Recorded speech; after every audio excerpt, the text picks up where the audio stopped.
ಹೊಸ ವರ್ಷಾಚರಣೆಗೆ ಫುಲ್ ಬಂದೋಬಸ್ತ್ ಅನ್ನ ಮಾಡಲಾಗಿದೆ. ಬೆಂಗಳೂರಲ್ಲಿ 15,000 ಪೊಲೀಸರನ್ನ ನಿಯೋಜನೆ ಮಾಡಲಾಗಿರುವಂತದ್ದು. ಎಂಜಿ ರಸ್ತೆ, ಬ್ರಿಗೇಡ್ ರಸ್ತೆ, ರೆಸಿಡೆನ್ಸಿ ರಸ್ತೆಯಲ್ಲಿ ಟೈಟ್ ಸೆಕ್ಯೂರಿಟಿಯನ್ನ ಏರ್ಪಡಿಸಲಾಗಿದೆ.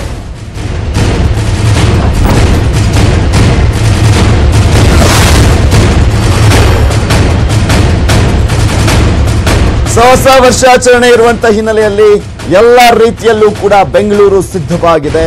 ಎಲ್ಲಾ ಕಡೆನೂ ಕೂಡ ಕಟ್ಟೆಚ್ಚರವನ್ನ ವಹಿಸಲಾಗಿರುವಂತದ್ದು. ಅದರಲ್ಲೂ MG Road, Brigade Road, Residency ರಸ್ತೆಯಲ್ಲಿ ಟೈಟ್ ಸೆಕ್ಯೂರಿಟಿಯನ್ನು ಏರ್ಪಡಿಸಲಾಗಿದೆ.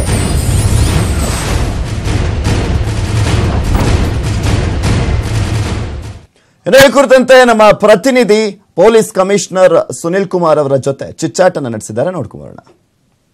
ಹೊಸ ವರ್ಷದ ಸಂಭ್ರಮಾಚರಣೆಗೆ ಸಿಲಿಕಾನ್ ಸಿಟಿ ಬೆಂಗಳೂರು ಸಜ್ಜಾಗಿದೆ. ಅದಕ್ಕಾಗಿ ಬೆಂಗಳೂರು ನಗರ ಪೊಲೀಸರು ಸಹ ಎಲ್ಲಾ ರೀತಿಯ ಒಂದು ಸಿದ್ಧತೆಗಳನ್ನು ಮಾಡಿಕೊಂಡು ಯಾವುದೇ ಒಂದು ಅಹಿತಕರ ಘಟನೆಗೆ ಆಸ್ಪದ ಕೊಡಬಾರದು ಅಂತ ಹೇಳಿ ಒಂದು ತಯಾರಿಯನ್ನ ಮಾಡ್ಕೊಂಡಿದ್ದಾರೆ. ಈಗ ನಮ್ಮ ಜೊತೆ ಈ ಬಗ್ಗೆ ಮಾತನಾಡೋದಕ್ಕೆ ನಗರ ಪೊಲೀಸ್ ಆಯುಕ್ತರಾದಂತಹ ಟಿ ಸುನಿಲ್ ಕುಮಾರ್ ಅವರಿದ್ದಾರೆ. ಅವ್ರನ್ನ ಕೇಳಬಹುದು ಯಾವ ರೀತಿ ಒಂದು ಪ್ರಿಪರೇಷನ್ ಆಗಿದೆ ಅಂತ ಹೇಳಿ.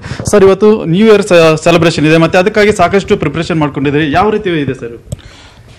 ಬೆಂಗಳೂರು ನಗರ ಪೊಲೀಸಿನ ಒಟ್ಟು 8 ಕಾನೂನು ಸುವ್ಯವಸ್ಥೆ ವಿಭಾಗಗಳು ಮತ್ತು 3 ಟ್ರಾಫಿಕ್ ವಿಭಾಗಗಳು ಮತ್ತು 1 ಕ್ರೈಮ್ ವಿಭಾಗ ಎಲ್ಲರೂ ಸೇರಿ ಈ ಹೊಸ ವರ್ಷಾಚರಣೆ ಸಮಾರಂಭಕ್ಕೆ ಅಥವಾ ಸಂಭ್ರಮಕ್ಕೆ ಪೊಲೀಸ್ ವ್ಯವಸ್ಥೆಯನ್ನು, ಪೊಲೀಸ್ ಬಂದೋಬಸ್ತ್ ವ್ಯವಸ್ಥೆಯನ್ನು ಮಾಡಿಕೊಂಡಿದ್ದೀವಿ. ಬೆಂಗಳೂರು ನಗರದ ಸುಮಾರು 16,000 ಪೊಲೀಸರು ಈ ಕಾರ್ಯಕ್ರಮದಲ್ಲಿ, ಈ ಬಂದೋಬಸ್ತಲ್ಲಿ ತೊಡಗಿಸಿಕೊಳ್ಳಲಿದ್ದಾರೆ. ಅದಕ್ಕೆ ಮುಖ್ಯವಾಗಿ ನಮ್ಮ Brigade Road, Church Street, MG Road ಇಲ್ಲಿ ಸಾಧಾರಣವಾಗಿ ಪ್ರತಿ ವರ್ಷ ಜನರು ಅಪಾರ ಸಂಖ್ಯೆಯಲ್ಲಿ ಬರ್ತಾರೆ. ಅಲ್ಲಿ ಒಂದು ಯಾವುದೇ ಅಹಿತಕರ ಘಟನೆ ಆಗದಂತೆ ನೋಡಿಕೊಳ್ಳಲು ಮತ್ತು ಜನರ ಮೇಲೆ ಮತ್ತು ಕಿಡಿಗೇಡಿಗಳ ಮೇಲೆ ನಿಗಾ ವಹಿಸಲು 300 CCTVಗಳನ್ನು ಮತ್ತು ಡ್ರೋನ್ಸ್ಗಳನ್ನು ಅಲ್ಲಿ ಬಳಸ್ತಾ ಇದ್ದೀವಿ. ಬ್ಯಾರಿಕೇಡಿಂಗ್ ವ್ಯವಸ್ಥೆಯನ್ನು ಸಹ ಅಲ್ಲಿ ಮಾಡ್ತಾ ಇದ್ದೀವಿ.